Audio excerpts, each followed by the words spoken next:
Hello guys, അപ്പോൾ ഇന്നത്തെ video എന്ന് പറയുന്നത് എന്താണ്, നമ്മൾ ഓണഷൂട്ടിന് വേണ്ടി ഒരുങ്ങുവാണ് കേട്ടോ. ഞാനിപ്പോൾ ഇങ്ങനെയായി, നേരത്തെ ഇരുന്ന് ഞാൻ ഇപ്പോൾ ഇങ്ങനെയായി സുന്ദരിയായിട്ടുണ്ട് കേട്ടോ എന്ന് നിങ്ങൾ കമൻറ്റ് ചെയ്യുക. ഓക്കെ, അപ്പോൾ ആരതി എൻ്റെ കൂടെ ഷൂട്ടിനുണ്ട്. അവളും ഞാനും കൂടിയാണ് പോകുന്നത്. എൻ്റെ ഫ്രണ്ടാണ്, അവളുടെ വീട്ടുകാരും ഉണ്ട് കേട്ടോ. അങ്ങനെ ഞാൻ ഞങ്ങളുടെ ലൊക്കേഷനിൽ എത്തിയിട്ടുണ്ട്. കിളിമാനൂർ വെള്ളല്ലൂരാണ് ലൊക്കേഷൻ. അവിടെ ഒരു അമ്പലത്തിൻ്റെ ബാക്കിലായിട്ടുള്ള വയലിലാണ് കേട്ടോ. ഞാൻ അപ്പോൾ പൂക്കൂട് എടുക്കാൻ മറന്നുപോയി. പൂക്കൂട് എടുക്കാനായിട്ട് ഞാൻ പോയതാണ്. പൂക്കൂടെ അവളുടെ ഫോണൊക്കെ എടുത്തുകൊണ്ട് വന്നിട്ടുണ്ട്. അവളാണെങ്കിൽ ഇവിടെ മാരകമായ പോസിട്ട് തകർക്കുവാണ് ഗൈസ്. ചേട്ടൻ അതിനിടയിൽ ജസ്റ്റ് ഒന്ന് കുഴിയിൽ വീണു ഗൈസ്, ചെളിയിൽ വീണു. ഇത് നമ്മുടെ വിഷ്ണുവേട്ടനാണ് ക്യാമറമാൻ. ചേട്ടൻ വീണു. അപ്പോൾ അത് അടുത്തത് എൻ്റെ ഷൂട്ടാണ്. ഞാൻ എൻ്റെ ഫോട്ടോസൊക്കെ എടുത്ത് കഴിഞ്ഞിട്ടുണ്ട്. അങ്ങനെ നമ്മളെല്ലാം കഴിഞ്ഞ് അതാ വീട്ടിലോട്ട് പൊയ്ക്കൊണ്ടിരിക്കുവാണ്.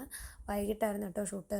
തിരിച്ച് ഇവർ തന്നെ, വീട്ടുകാർ തന്നെയാണ് നമ്മളെ കൊണ്ടുപോകുന്നത്. അവർ എത്രയും നേരം കാത്തിട്ടിരുന്നു. അങ്ങനെ എല്ലാം കഴിഞ്ഞു. Okay, bye tata. അടുത്ത വീഡിയോ കാണാം.